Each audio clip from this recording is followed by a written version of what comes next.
Hurry up.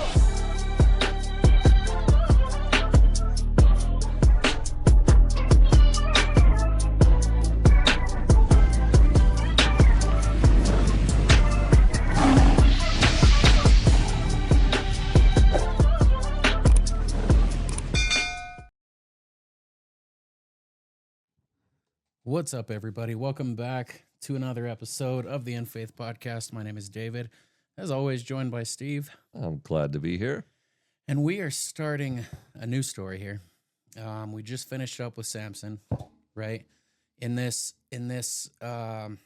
series, that's the word I was looking for. Yeah. In this series of difficult passages, and I think I'll let you talk more about the backside to the difficult passages. But as we were discussing it a while back to get into difficult passages, it seems very fascinating to me, because once you start reading some of this, especially in Judges where we've been, there's a lot that goes on that's kind of hard to understand. So the title speaks for itself, but there's a lot of things that are hard to understand on, and gets us asking, like, why did it end up that way? Why didn't God intervene? And we're gonna probably ask that same question today as we go into the story of Jephthah, which takes place a little bit further back than where we were with Samson by just a few chapters.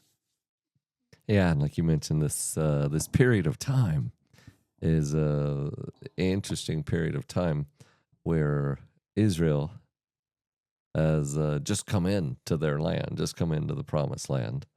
So in the book of Joshua, we see the Israel taking over. We see them occupying their land, having to fight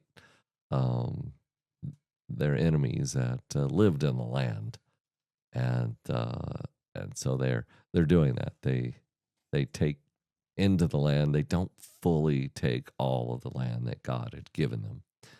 But then after Joshua dies, there's no definitive leader, shall we say, of the Jews. There's no line to pass through. And one of the famous lines talking about the time period of Judges was, everyone did what was right in their own eyes. Mm-hmm. So this was a time where God was essentially the ruler over Israel himself. There was no king ruling the people. There was no government formed. There were simply the people living in the land that God had given them. And they very quickly forgot the God that took them from Egypt and gave them this land.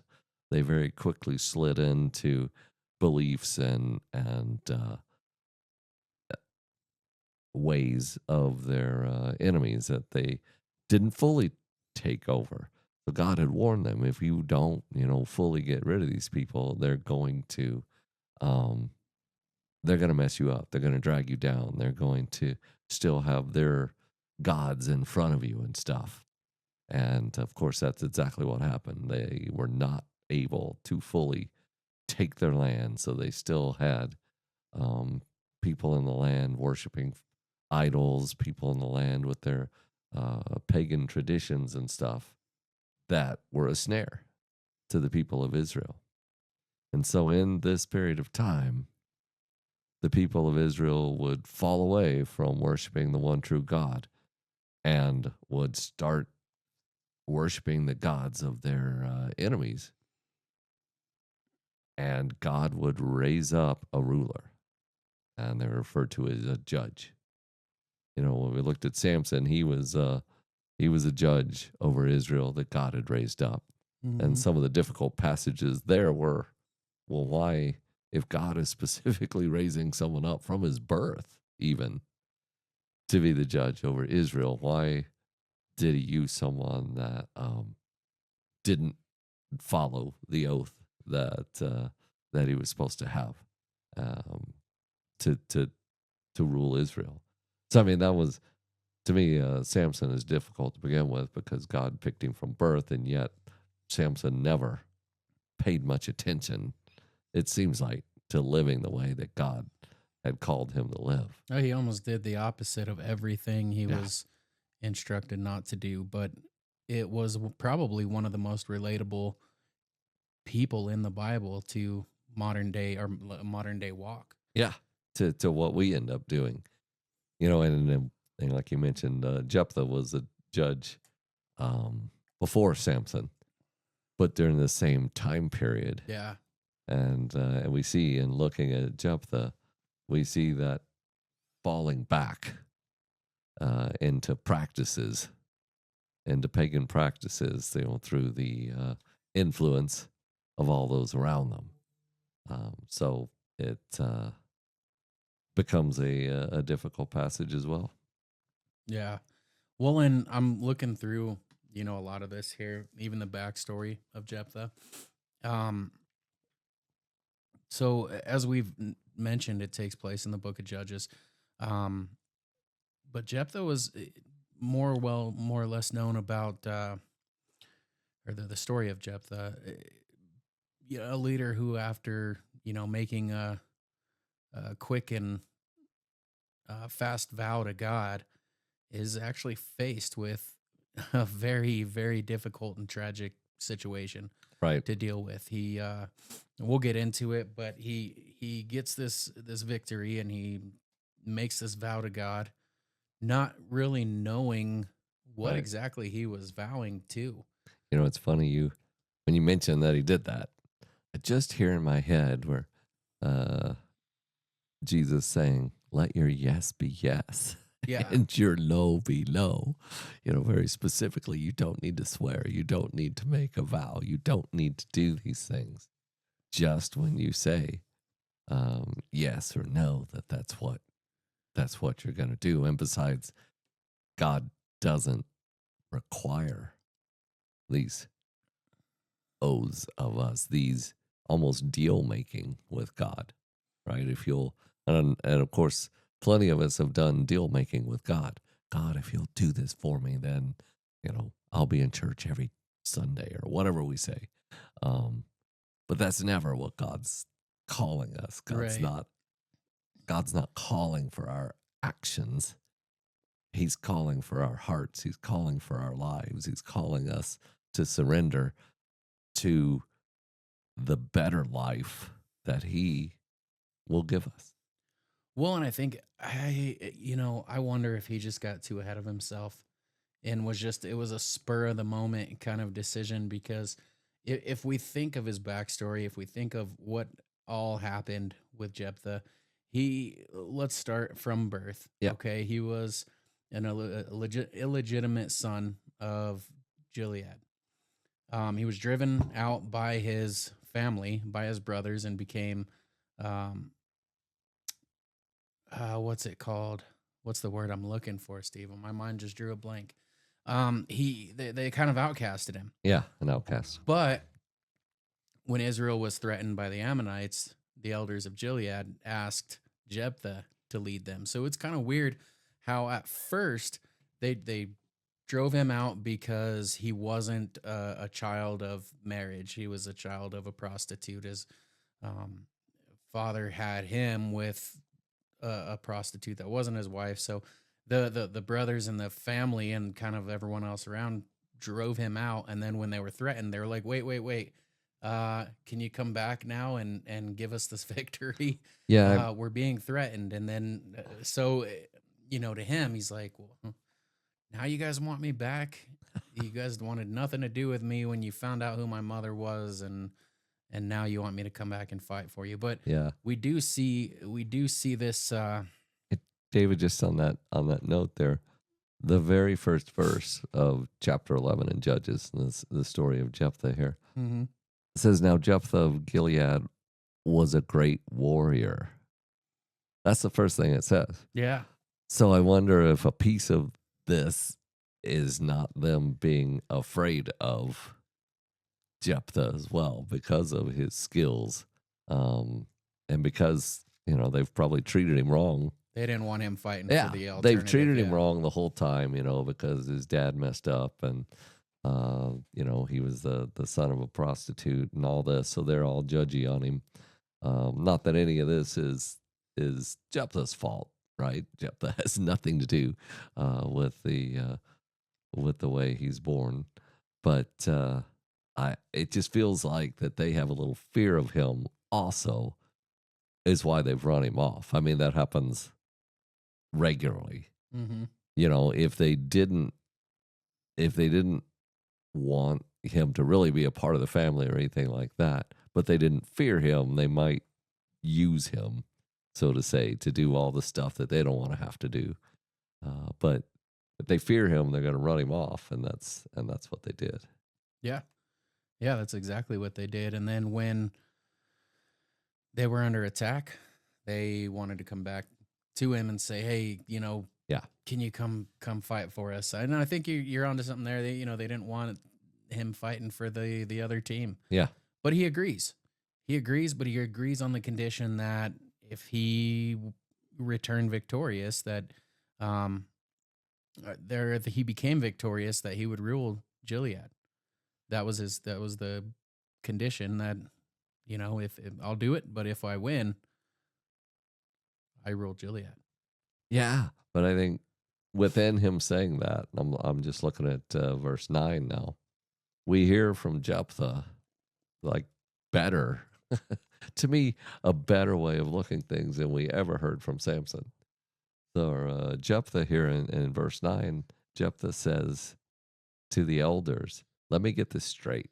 If I come with you, and if the Lord gives me victory over the Ammonites, will you really make me ruler over all the people?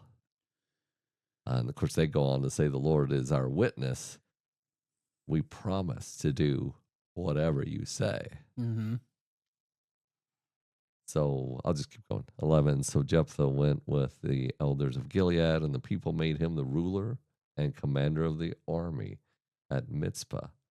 In the presence of the Lord, Jephthah repeated what he had said to the elders.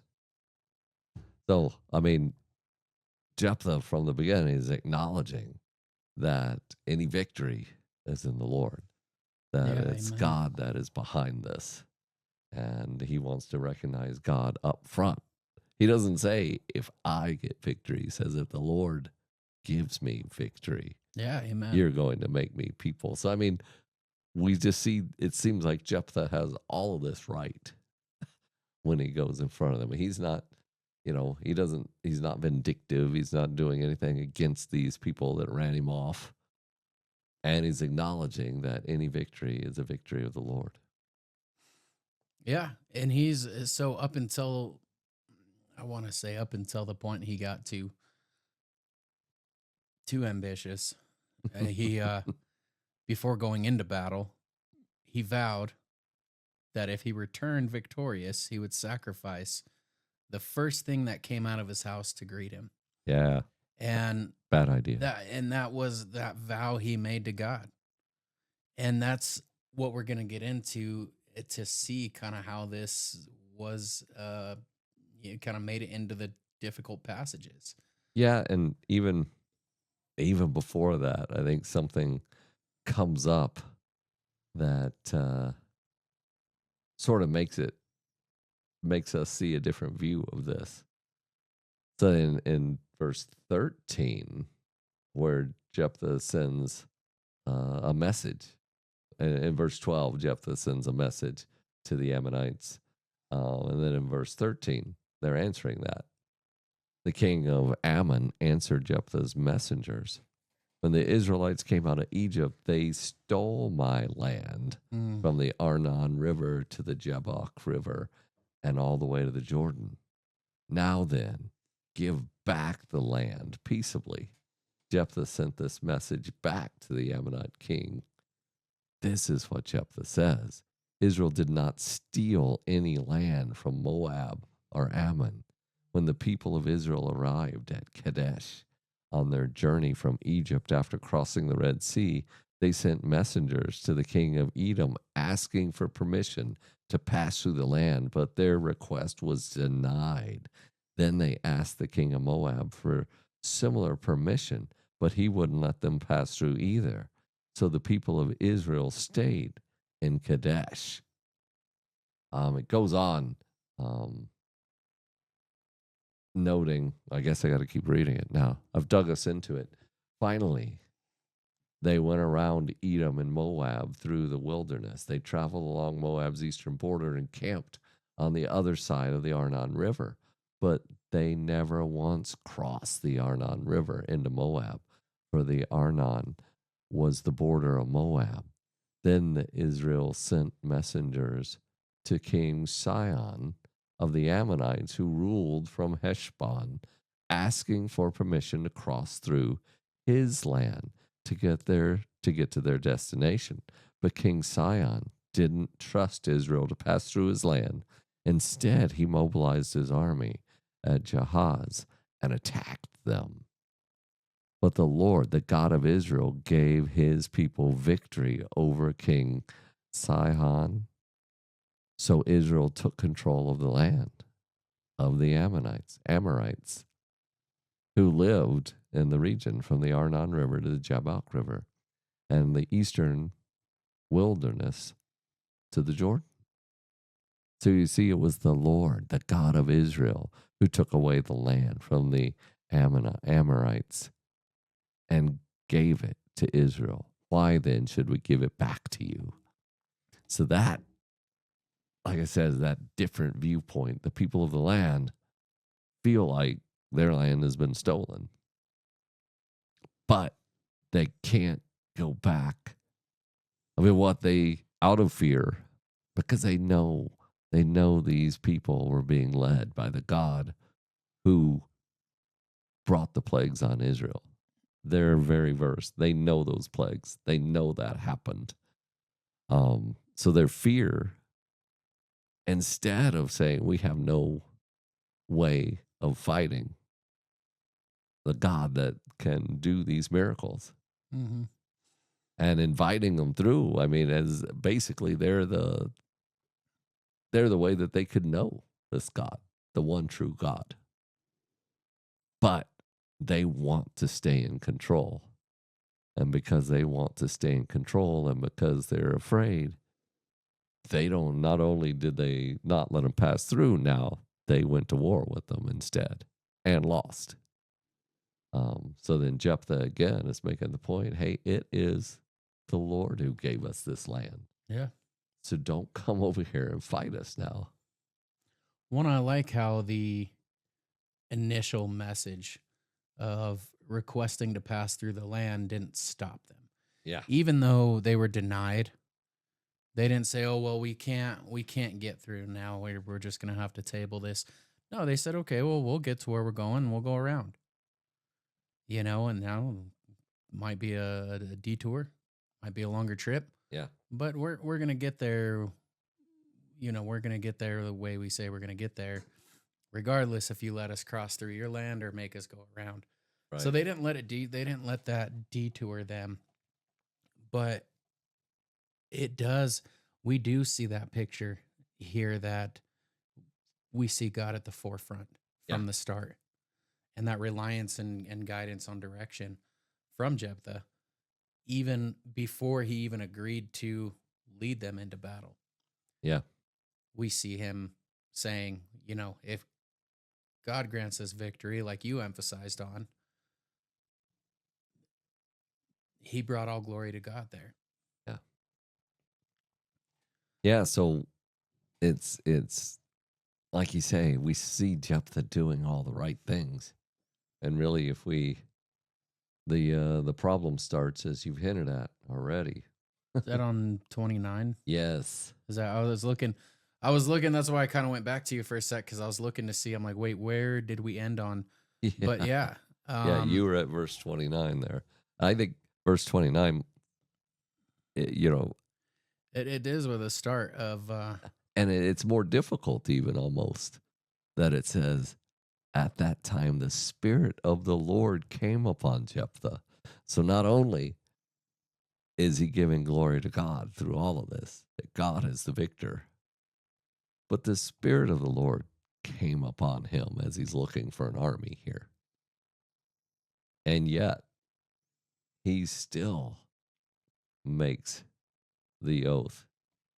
Yeah, that you were starting to mention. he does right in verse 30 Yeah. of Judges 11. It says Jephthah made a vow to the Lord, saying, "If you really do hand the Ammonites over to me, then whoever the first to come out of, or the first to come through the doors of my house to meet me when I return safely from fighting the Ammonites, he will belong to the Lord, and I will offer him up as a burnt sacrifice." I get this feeling that he had somebody in mind already. He may or may not have, but he had somebody in mind. He definitely had He a never wanted that dog anyway. So, yeah. It's like he kind of had a feeling the first to greet him, and he was like, "Well, it could be this person, this person. That's fine, whatever. It's for the Lord. That's what that's what I'll do." so it's interesting with yours. Does yours use does yours use he as the It does pronoun? use he So this is a in the new NET. yeah, the New Living Translation. For some reason, that's what I'm in. It Um changes from week to week. I That's know. why I'm like, I know. I know. I'm usually in the NET because I or something changed it to else. NET to match yours last time, Uh-oh. Uh-oh. Here I am throwing a and wrench then at you. you're throwing a wrench. Throwing a wrench, but so the New Living Translation says, I will give to the Lord whatever comes out of my house to meet me when I return in triumph. I will sacrifice it as a burnt offering. So I don't know. So now we know the NET uses uses pronouns pertaining to people. I just want to see real fast, what does the New King James do? If you will indeed deliver the people of Ammon into my hands, then it will be that whatever comes out of the doors of my house to meet me when I return in peace from the people of Ammon shall surely be the Lord's, and I will offer it up as a burnt Mm. offering. Uh, I think regardless, he didn't know what he didn't expect. he didn't know, but I mean, I wondered if I thought maybe for a minute since I was in the NLT if it was giving a kinder translation, so to Mm. say, because to use a pronoun he, makes it seem like that he knew it would be a person coming out of the house. Yeah. And the other two that we just looked at, um, it says whatever rather than whoever, Yeah. and it says it instead of he.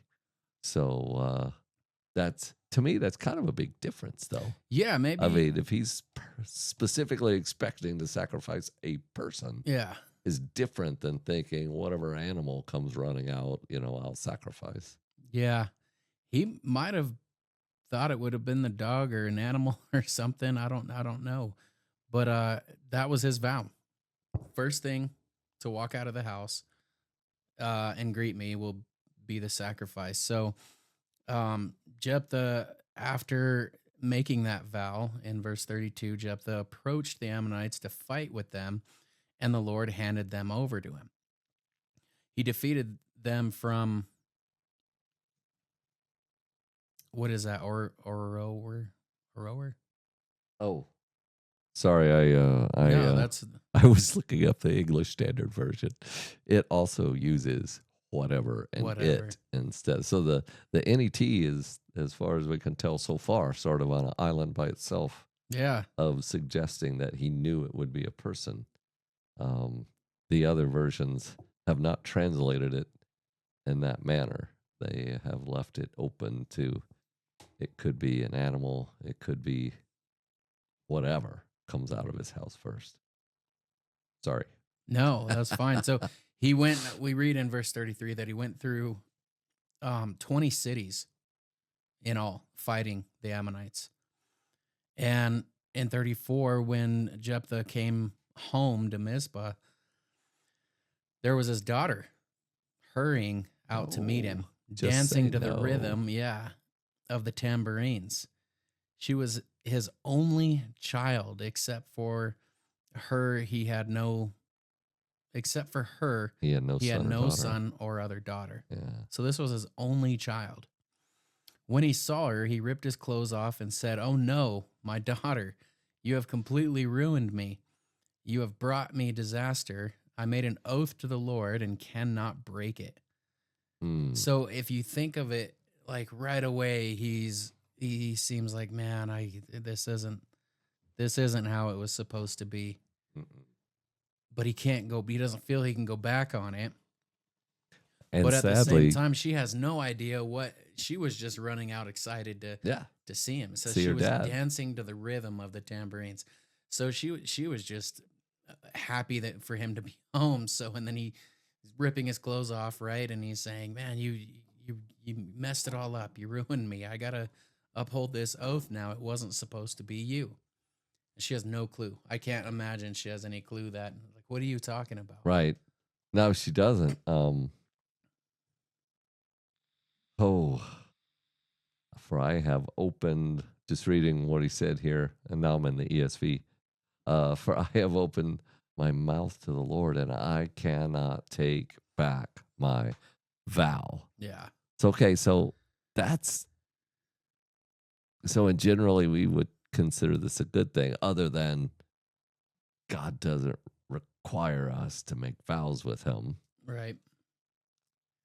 And He doesn't then go to God. So he's made this vow already, one sided deal. God didn't ask for it, but he offered it. And now he's like saying, well, I can't take it back. I offered it, but he doesn't go to God.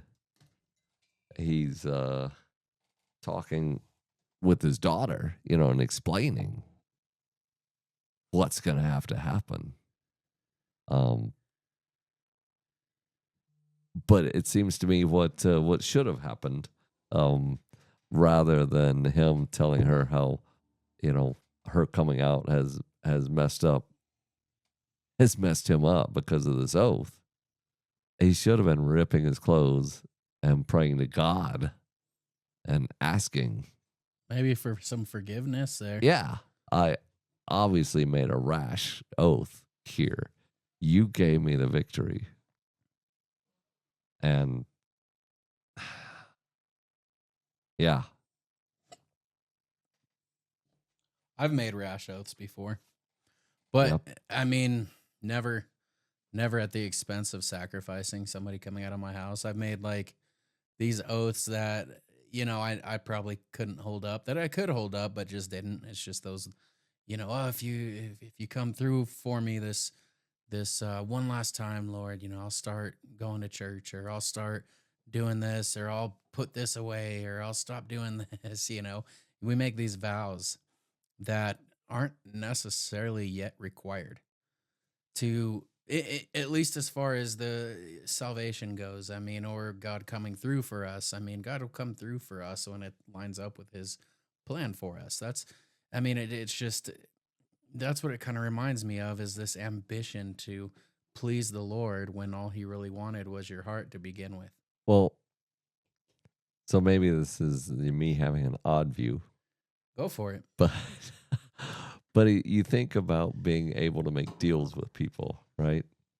You have to have, um I don't know how to put it, a certain standing, so to say, Yeah. to be able to make deals with them. Anyhow, you have to be in a position in which you can do something for the person that you're making these rash oaths to. So, David, if I said to you, man, if you just, if you fix my car, then I'm going to be there for you every time, you know, whatever, every time your bank account turns up zero, I'm going to be there for you. I'm going to make this up to you. Um, that's something where you're like, all right, I'll hold you to that.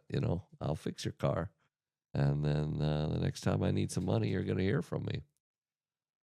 But if we're doing it with God, there is nothing that God needs from us. And for us to act like we can offer God something is a little arrogant in itself. Yeah. So, I mean, we don't. really go that far in our thought. We're just desperate and we want something, but we have nothing to offer God to start with. So we're not on a level to make a deal with God. Anyhow, that's just sort of the thought that runs through my head when thinking about offering God things, making a a rash oath with God. So what that kind of reminds me of, we're gonna go down this rabbit hole. Let's do it. What is it then? Because I think we all get into this space where we do. I think it's just it's a part of our natural n- um instinct to want to repay good deeds. Like So it's you're more prone to, repaying a deed to somebody who is constantly there for you or you're close to. And God holds the criteria for all of that. yeah, God's somebody who's constantly there for us. yeah. And he's constantly showing up for us. That we are going to come into those times where we're like, how can we give back? But exactly, how do you give back something to God? How do you give back when he doesn't need anything from us? Yeah. I We give him our thanks.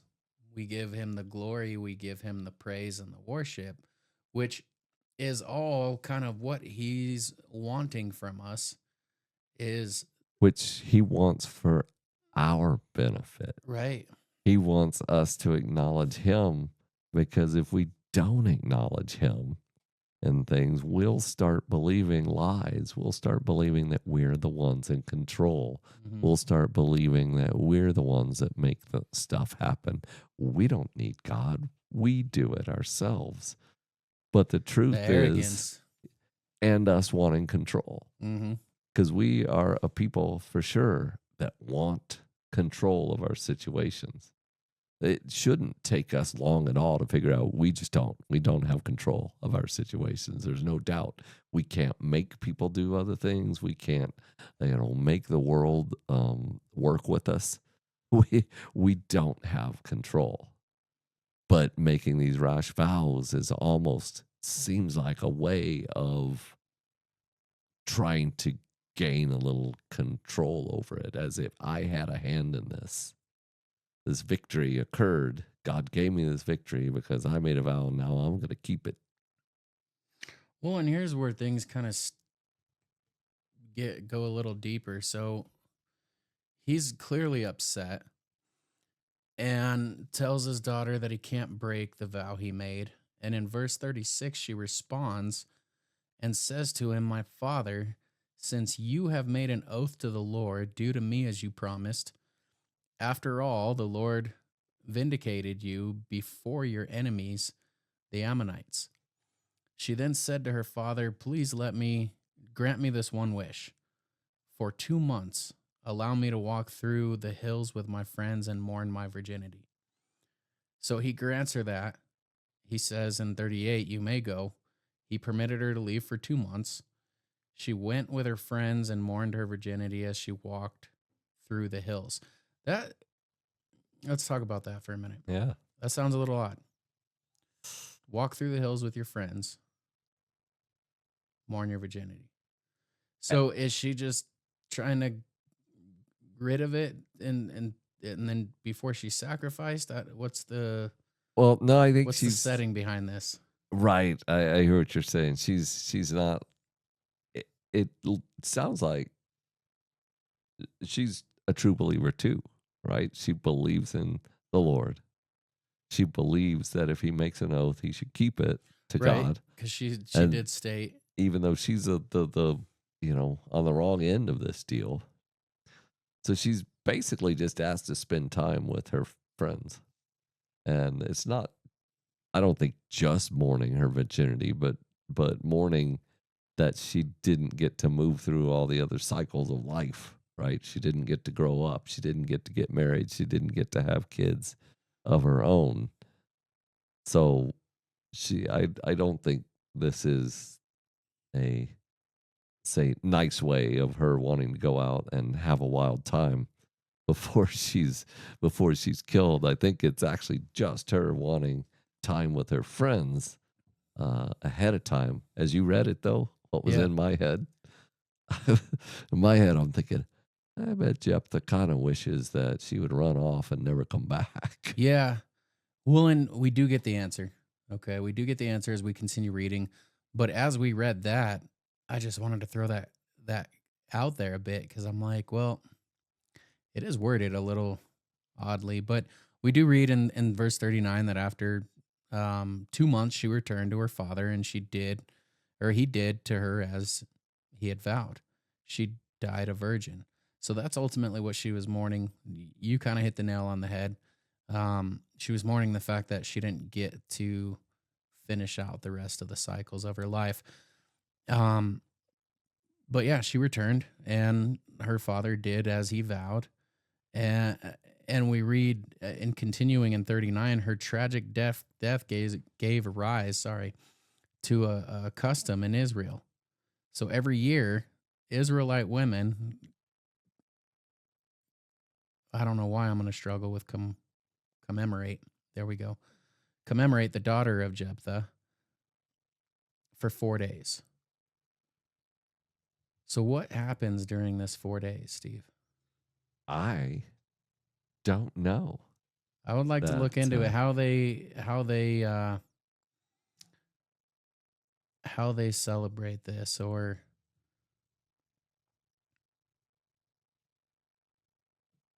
commemorate the daughter of Jephthah because it's. I hope they don't just go around sacrificing each other. No. Okay, that's what I'm trying to like. No, but 2 months. You got to think how heavy on his heart was that he had to. This had to sit in the back of his mind for 2 months. Yeah. But like you said too, here's another one that kind of sparks the interest and gets the gears moving in my brain. You said you had mentioned something earlier that he made this vow, and even after he made the vow, and even after his daughter came out, he didn't not once go to the Lord about it. Uh-uh. He didn't go to God about it. So I'm thinking 2 months she wanted to leave. She wanted to go walk through the hills with her friends for 2 months. She was gone for 2 months.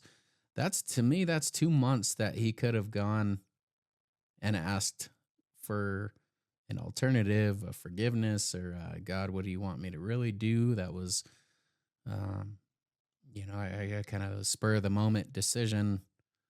Do you really want me to sacrifice my daughter? Now, if God came back and said yes, it's a different story. But not once, again, kind of capitalizing on the comment you made, not once did he go to the Lord Well, with this situation.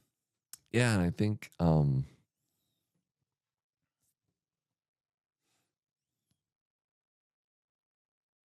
not only so he didn't. We see that to begin with. Why didn't he go back to God? But then, I also have this further thought. I think about Abraham with Isaac, where God stepped in. Firstly, I mean, that's a little different because God had told Abraham, you need to take your son, your only son, and go up this mountain and sacrifice him for me. So God said that to Abraham. And Abraham was obedient.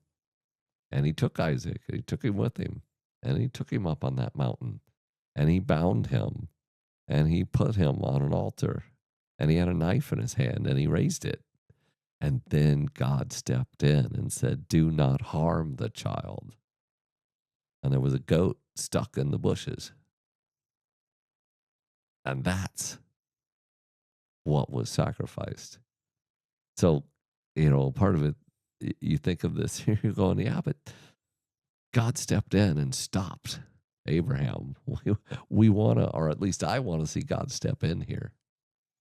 Jephthah has has been. I almost do too, but at the same time, and I don't mean to cut you No, off, go. because I do too. It's like I was waiting this whole time for God to step in, and then we read she came back, and her father did as he promised or as he vowed, right? But there was also a lot more detail in the sacrifice on the hill where God did step in. He was instructed to take his son up for an offering, Yeah. not knowing, Jephthah wasn't instructed to sacrifice the first thing that came out of his house. That was his own kind of ambition. Yeah. And the more I think about it, and I said it earlier, I really don't think he anticipated it being his daughter, wife, loved one, or any of that. Yeah. But I think that's why God showed up with um why am I so off today?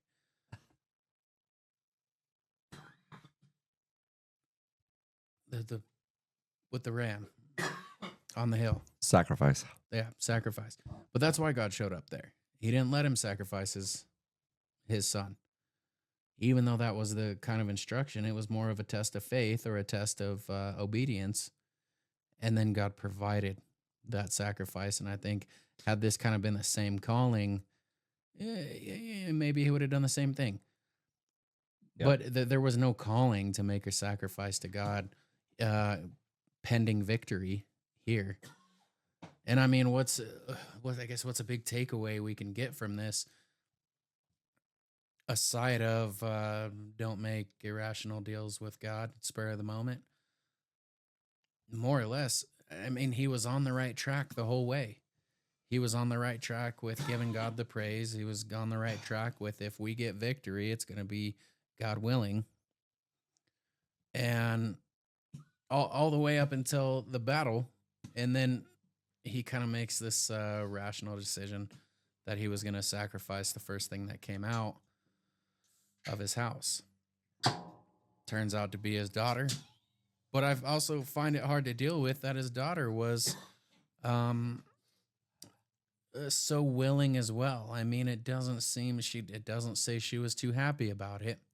It doesn't say, we don't see any of that, and we can't assume. We do see a little disappointment, I guess, but she's not.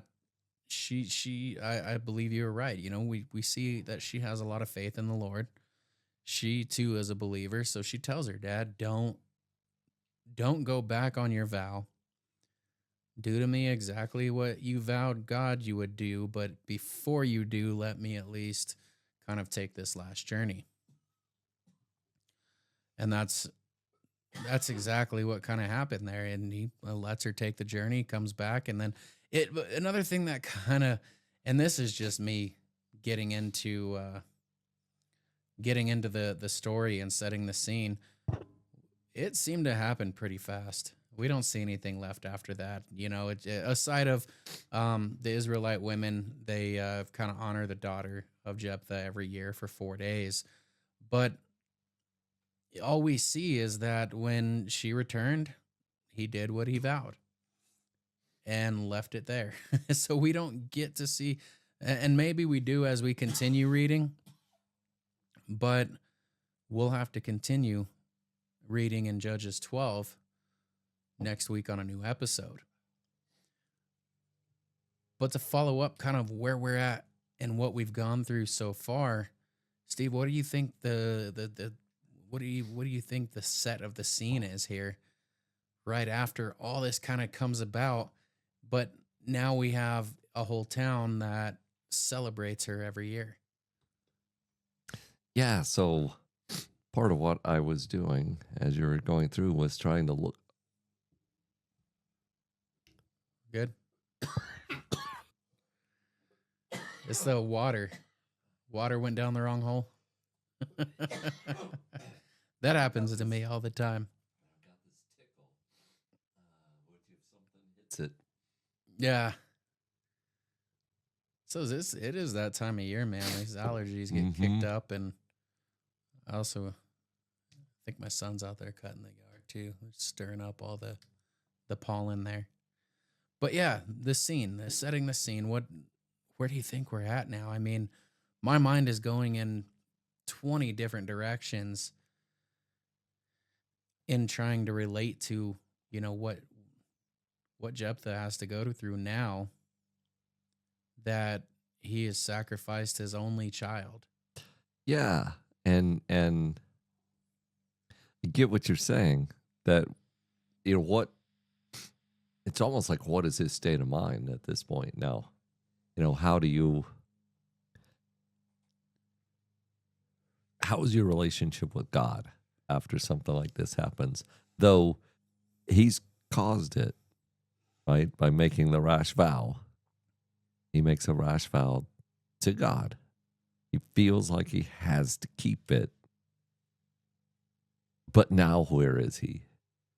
Why, is he going to fall into that trap that many of us fall into, of now blaming God? Why did you make me sacrifice my daughter? Oh, God didn't. But in Jephthah's thinking, Mm-hmm. it might be, that might be how he feels about it, because he's thinking, I'm doing what you call me to do. I made a vow and I kept it, but that vow was more costly than I ever thought it would be. So I'm afraid Jephthah's response to all this was to sort of cut off his connection with God. Yeah. Because, I mean, we see it right away. He doesn't go to God. And like you mentioned, he had 2 months of time that he could have, and I would suggest should have, been struggling with God the whole time and with this decision. But he doesn't seem to flinch on that decision. We don't hear about him during the 2 months.